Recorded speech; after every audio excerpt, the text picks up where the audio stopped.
Nos diz assim aquela que é infalível, inerrante e autoritativa Palavra de Deus. Naqueles dias apareceu João Batista pregando no deserto da Judéia.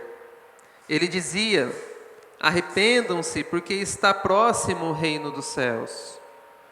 Pois é a João que se refere o que foi dito por meio do profeta Isaías. Voz do que clama no deserto, preparem o caminho do Senhor, endireitem as suas veredas. Verso 4. João usava uma roupa feita de pelos de camelo e um cinto de couro. O seu alimento era gafanhotos e mel silvestre. Então os moradores de Jerusalém, de toda a Judéia e de toda a região em volta do Jordão, iam até onde ele estava. E confessando os seus pecados, eram batizados por ele no rio Jordão. Então João viu que muitos fariseus e saduceus vinham ao seu batismo.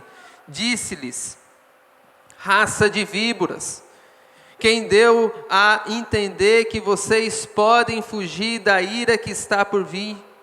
Produzam frutos dignos de arrependimento, e não pensem que podem dizer uns aos outros: temos por pai Abraão. Porque eu afirmo a vocês que Deus pode fazer com que destas pedras surjam filhos a Abraão. E o machado já está posto à raiz das árvores. Portanto, toda árvore que não produz bom fruto é cortada e lançada ao fogo. Eu batizo vocês com água para arrependimento, mas aquele que vem depois de mim é mais poderoso do que eu, do qual não sou digno de carregar as sandálias. Ele os batizará com o Espírito Santo e com fogo. Ele tem a pá em suas mãos, limpará a sua eira e recolherá o seu trigo no celeiro. Porém, queimará a palha num fogo que nunca se apaga. Amém. Oremos, meus irmãos, ao Senhor mais uma vez.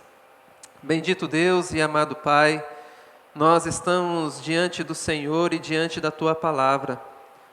Palavra essa que é poderosa para transformar as nossas vidas. Palavra esta que pode adentrar no mais profundo do nosso coração. E nós pedimos para que o Senhor faça isso nessa noite. Que o Senhor nos transforme à imagem e semelhança de Cristo Jesus. Que nós sejamos movidos pelo Teu Santo Espírito nessa hora, a nos arrepender dos nossos pecados e confiar única e exclusivamente no Senhor. É em nome de Cristo, o nosso Salvador, que nós oramos. Amém. Preparai o caminho do Senhor. Preparai o caminho do Senhor. Esse é o título da mensagem nessa noite. Meus irmãos, nós estamos nas vésperas de Natal. E nesse período que é conhecido como Advento, nós estamos em preparação para a vinda do Messias. Em uma forma litúrgica, dentro do calendário cristão, é-se entendido que este é um período em que nós vamos nos preparando para a vinda do Senhor. Nós sabemos que o Senhor Jesus, ele já veio há mais de 2000 anos. Ele se tornou homem, tomou forma humana, assumindo a nossa natureza, morrendo na cruz do Calvário, ressuscitando ao terceiro dia. Mas a promessa do Senhor Jesus é que Ele voltaria para resgatar a sua igreja. Então nós ainda estamos esperando a vinda do nosso Salvador. E o que nós devemos fazer neste período? Preparar o nosso coração para que nós possamos receber o nosso Redentor. Nós estamos diante do texto de Mateus, capítulo de número 3, que fala acerca do ministério de João Batista. E ele é conhecido como precursor do Senhor Jesus. Aquele que veio primeiro no seu ministério, após ele veio então ao Senhor Jesus naqueles dias. E existe, meus irmãos, uma dificuldade natural daqueles que são precursores. Um exemplo interessante de nós observarmos é a rota dos bandeirantes. Os bandeirantes, eles eram um grupo da cidade de São Paulo, que naquele período traçaram uma rota para a região de Minas, em busca de minério, em busca de enriquecimento, e o que nós conhecemos hoje como a Via dos Bandeirantes. Mas ela foi traçada anteriormente por este grupo de homens que estavam em procura de riquezas, de comércio e de fazer as suas transações. E todo desbravador, ele tem desafios enormes a encontrar, pela qual nós também encontramos no nosso dia a dia. E por que é que nós devemos preparar o caminho do Senhor? Meus irmãos, Deus nos criou a sua imagem e semelhança e nós pecamos contra o Senhor no jardim do Éden. Existe um obstáculo agora entre nós e Deus. Então, como que nós iremos preparar este caminho se existe um obstáculo? O obstáculo pelo qual nos impede de ter livre acesso e comunhão com o Senhor são os nossos pecados.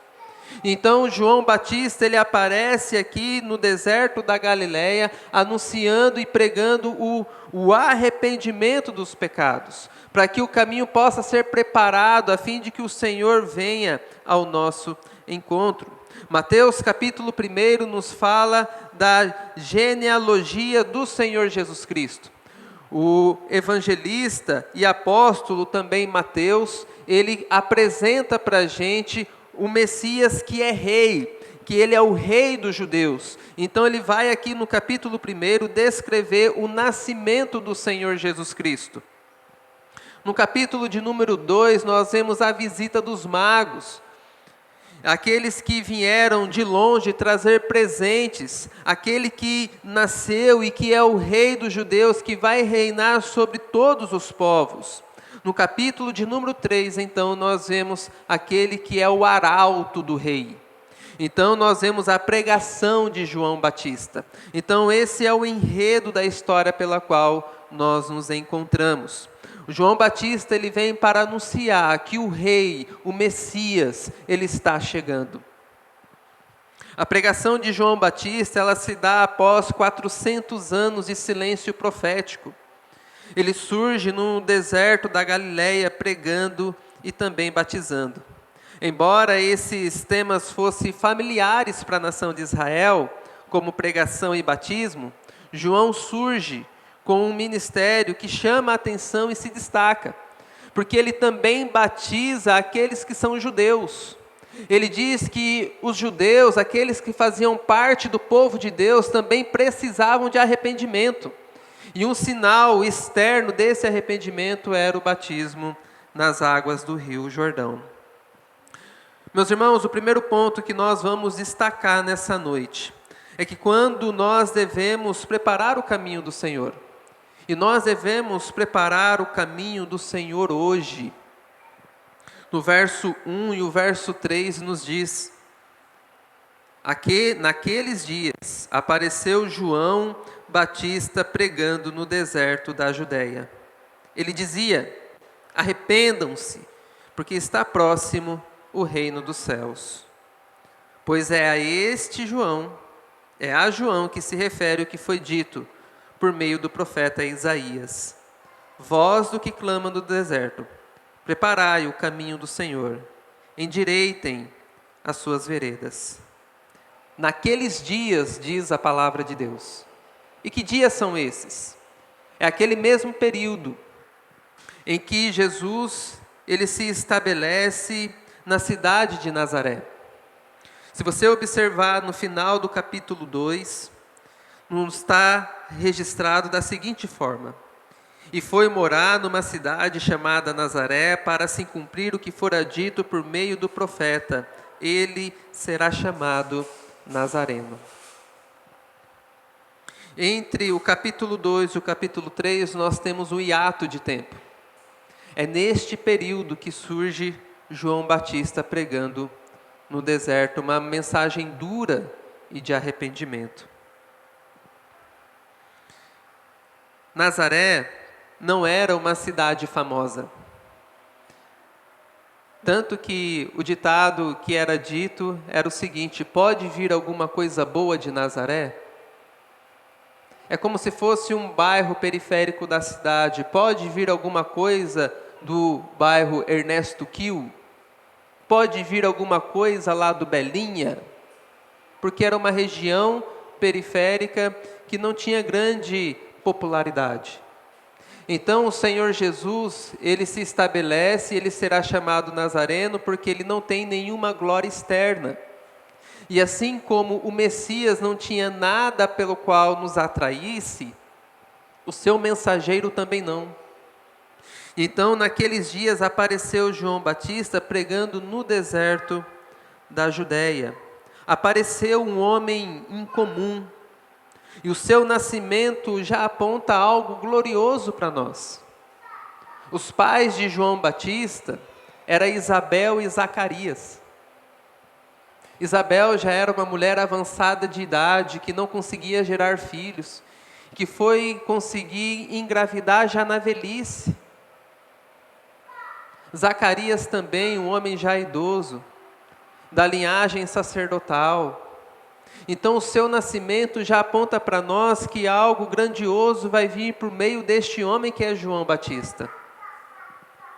Ele prega em um lugar incomum, no deserto, mostrando assim a situação árida que havia no coração daquele povo naqueles dias.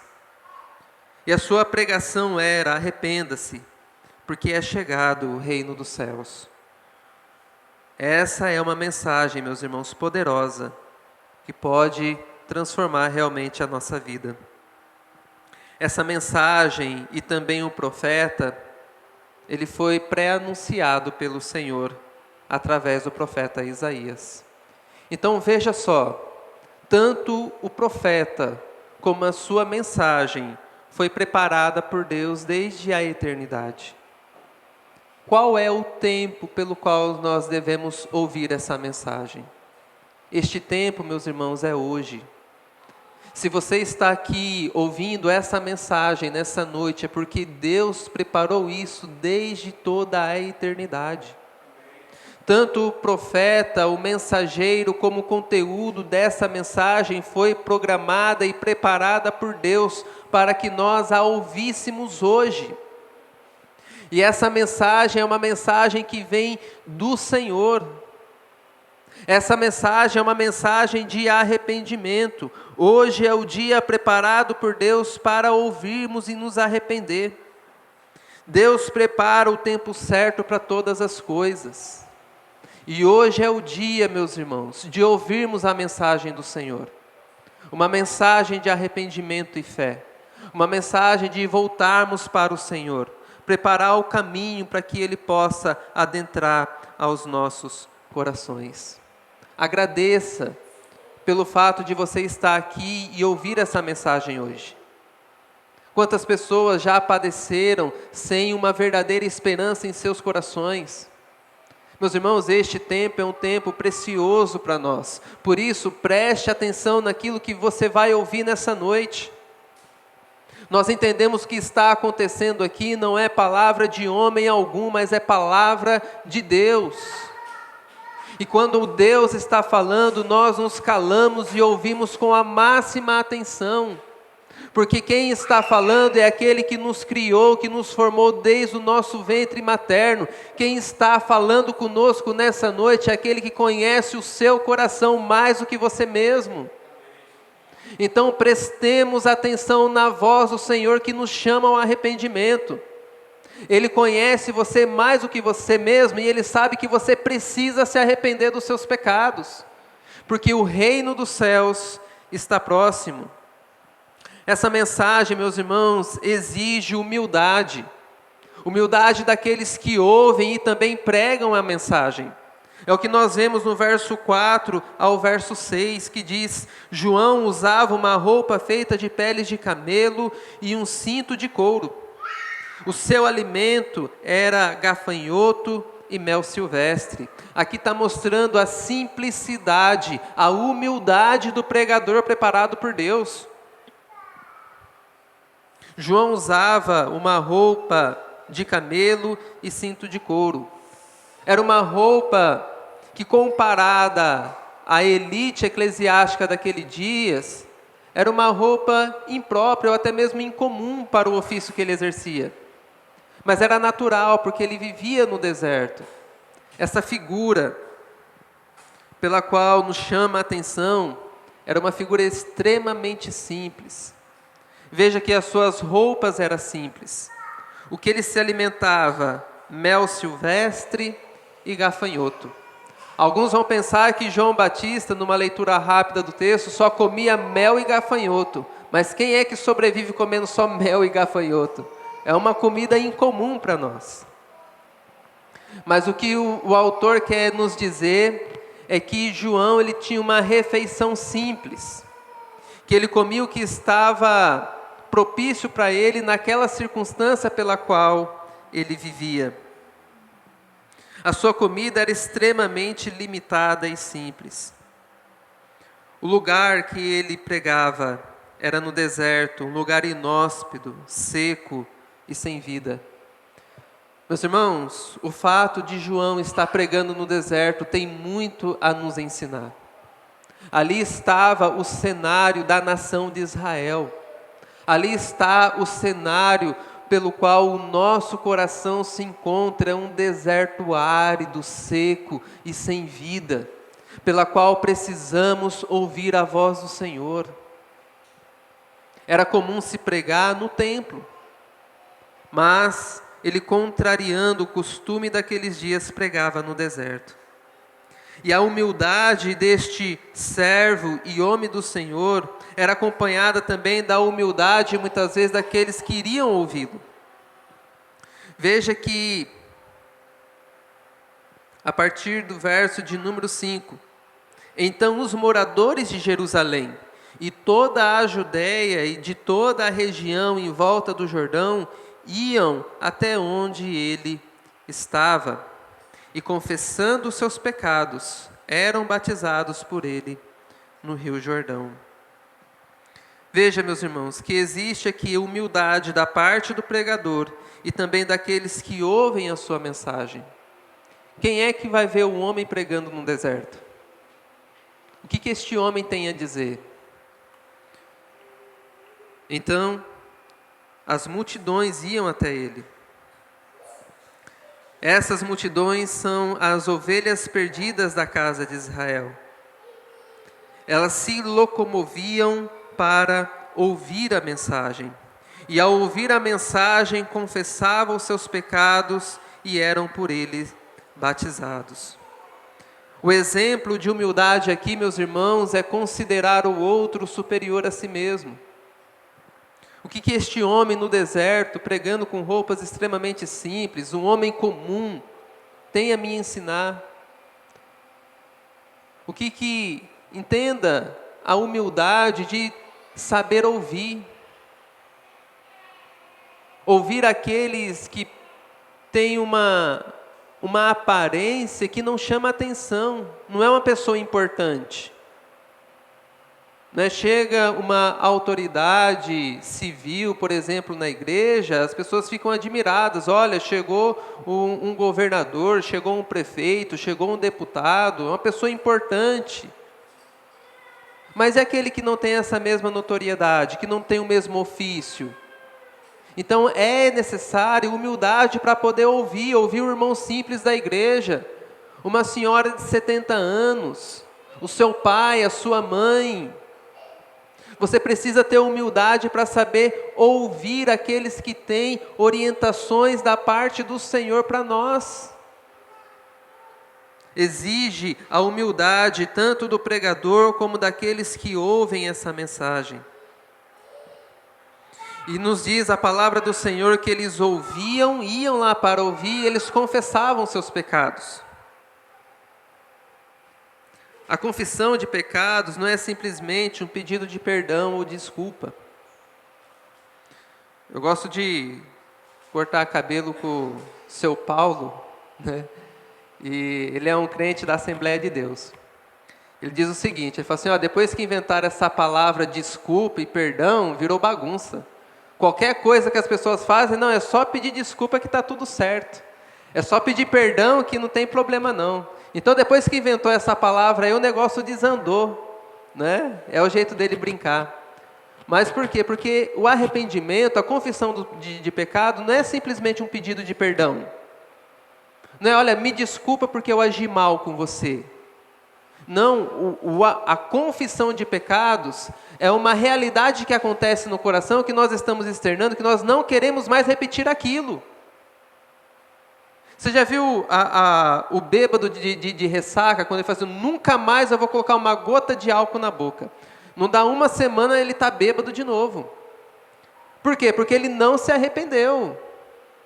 Ele pede perdão, ele pede desculpa, mas é só da boca para fora. Isso não é o perdão, isso não é o arrependimento que Deus exige na sua palavra. O confessar os nossos pecados é com verdadeira disposição para abandoná-los e não mais cometer aquilo que ofende a Deus e também o próximo. A confissão não é um pedido de perdão ou desculpas apenas. É a mudança de pensamento, de atitude, de comportamento. Isso que é uma verdadeira conversão, isso que é uma exigência da palavra de Deus para nós. O batismo aqui de João Batista, ele é peculiar, porque ele batiza para arrependimento dos pecados. Meus irmãos, nós não podemos confundir esse batismo com o batismo que nós fazemos em nome do Pai, do Filho e do Espírito Santo. O batismo de João é um batismo que visava exclusivamente o arrependimento. Era um batismo que estava relacionado com a antiga aliança da graça. Nesse período ainda não havia sido derramado o Espírito Santo da promessa. O batismo de João é um batismo que exige arrependimento daqueles que ouvem a sua mensagem e se comprometem com ela. O batismo é distinto de 3 formas. Ele tinha um objetivo não ritual, ele não se repetia e ingressava aqueles que se identificavam com a espera do Messias. Hoje, meus irmãos, infelizmente, ninguém mais quer ouvir o verdadeiro evangelho, que exige de nós arrependimento. Muito menos se arrepender dos seus pecados. Pessoas não querem um comprometimento com o Senhor, com a igreja, com vida piedosa. Pessoas não querem ser confrontadas acerca dos seus pecados. Mas existe, meus irmãos, uma urgência e uma necessidade para isso. A palavra do Senhor nos exorta aqui de uma forma muito clara. Quando nós vemos a partir do verso 7, a necessidade e a urgência de produzirmos bons frutos, de nos arrepender dos nossos pecados. Nos diz a palavra do Senhor que quando João viu que muitos fariseus e saduceus vinham ao seu batismo, disse: raça de víboras, quem deu a entender que vocês podem fugir da ira que está por vir? Produzam frutos dignos de arrependimento. E não pensem que podem dizer uns aos outros: temos por pai Abraão, porque eu afirmo a vocês que Deus pode fazer com que destas pedras surjam filhos a Abraão. O machado já está posto à raiz das árvores. Portanto, toda árvore que não produz bom fruto é cortada e lançada no fogo. Veja, meus irmãos, a necessidade e a urgência do arrependimento. O bom fruto exigido aqui, que deve ser visto como paciência, longanimidade, benignidade, mansidão, domínio próprio, essas coisas que devem ser vistas em nossa vida. Somente ouvir essa mensagem não é suficiente. Muitos fariseus e saduceus, que eram um grupo religioso daqueles dias, também iam ouvir essa mensagem.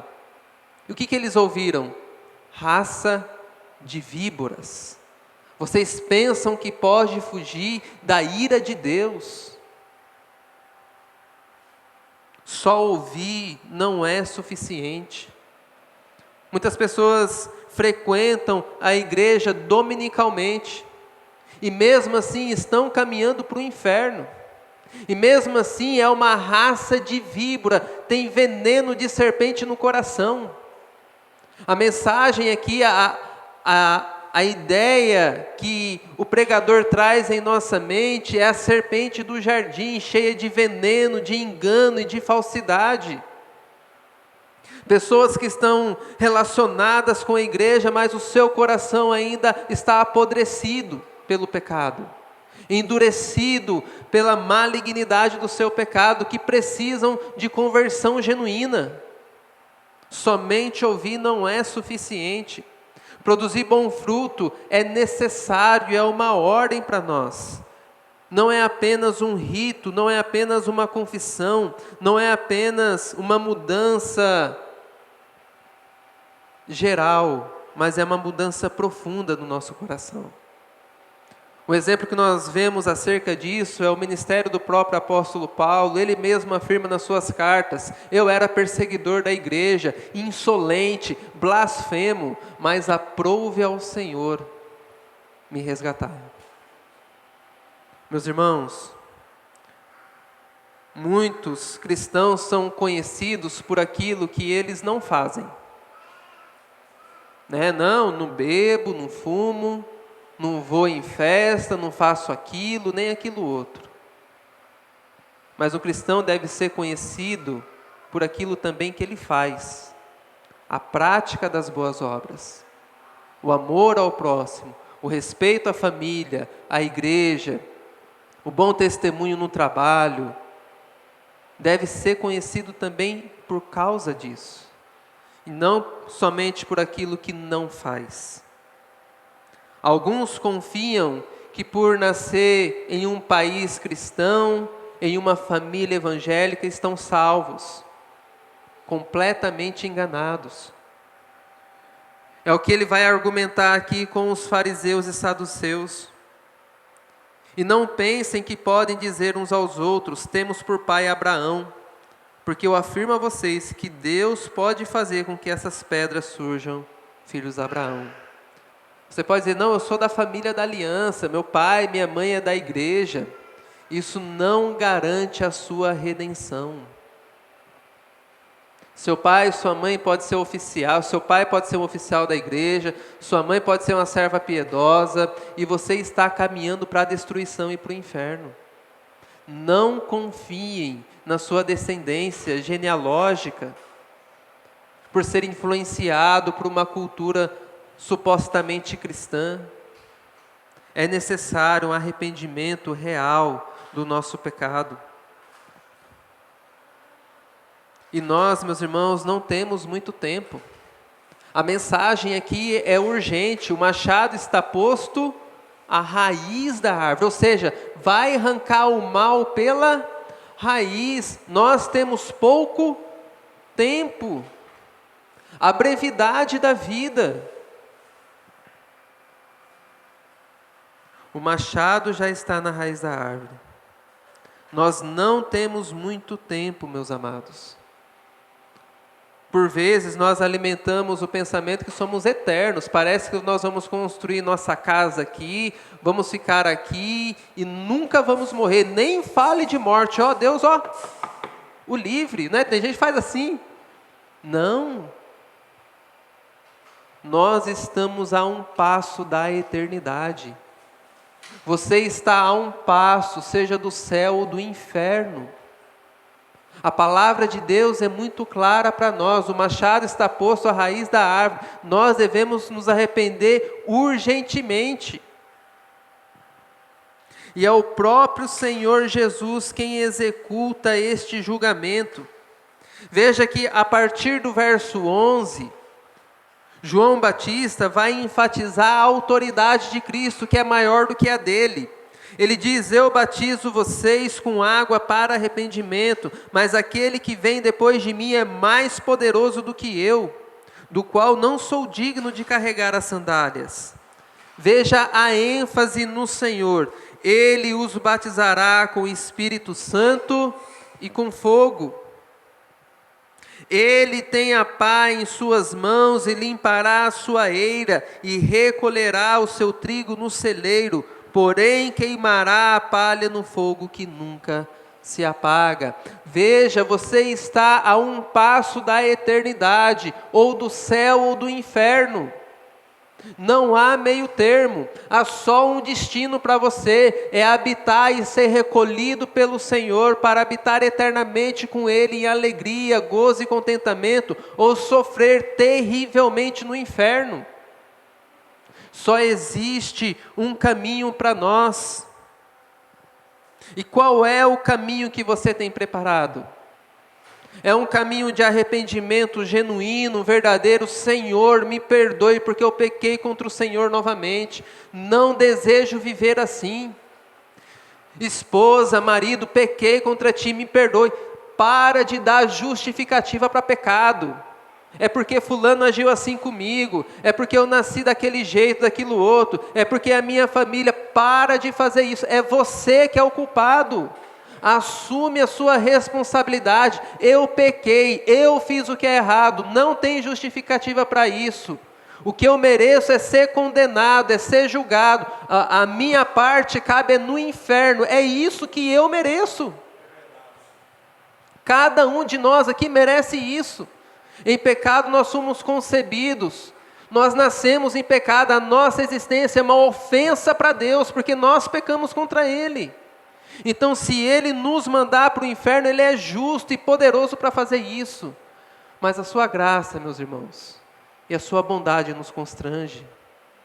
Ele entende essa nossa necessidade. E Ele nos chama ao arrependimento, para que nós possamos desfrutar da sua bênção e da sua misericórdia. Ele tem a pá em suas mãos. É Ele quem limpa e recolhe para si o trigo no celeiro, porém a palha Ele queima no fogo que nunca se apaga.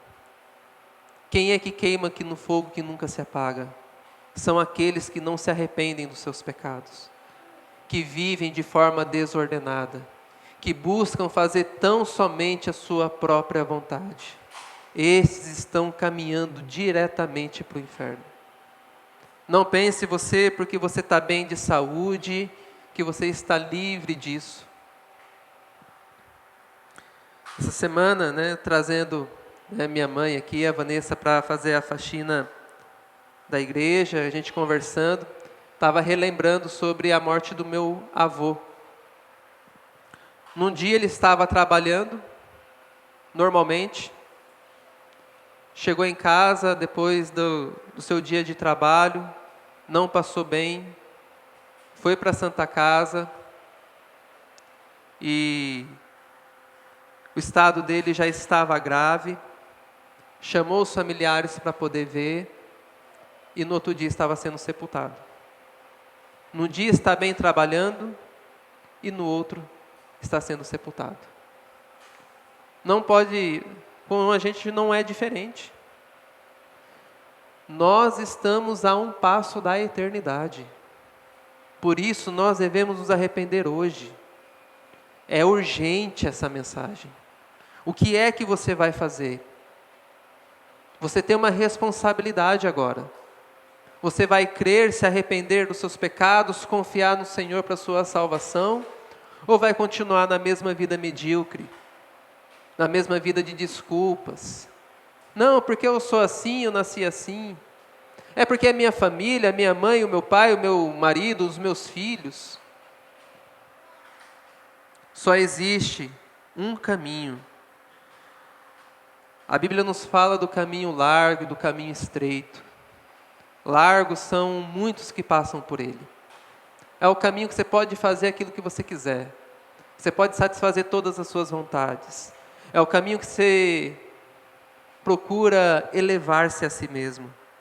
Mas o caminho estreito, o caminho apertado, a Bíblia diz que são poucos os que acertam com ele. É este caminho do arrependimento, da confissão, de dizer que eu não valo nada mesmo, mas eu confio em quem vale muito, que é o meu Senhor e Salvador Jesus Cristo. E Ele tem poder para redimir a minha alma e também de todos os meus familiares, das pessoas que eu amo. Só existe uma forma de nos preparar para a chegada do Senhor. É nos arrependendo dos nossos pecados e confiando em sua graça, em seu amor. Que nós, meus irmãos, sejamos como árvores plantadas em ribeiros de água, cujo o fruto dá o seu fruto no tempo devido, como nos diz no Salmo 1. Que nós não sejamos como a palha que o vento dispersa, mas que sejamos como aqueles que produzem bons frutos, dignos de arrependimento, para a glória do Senhor. Que nós vivamos uma vida de confissão dos nossos pecados, mas alegres, porque temos um Salvador poderoso para nos socorrer em nossas necessidades, porque Ele derramou o seu sangue na cruz para nos redimir de todos os nossos pecados. Que nós venhamos crer e confiar exclusivamente nele. Amém.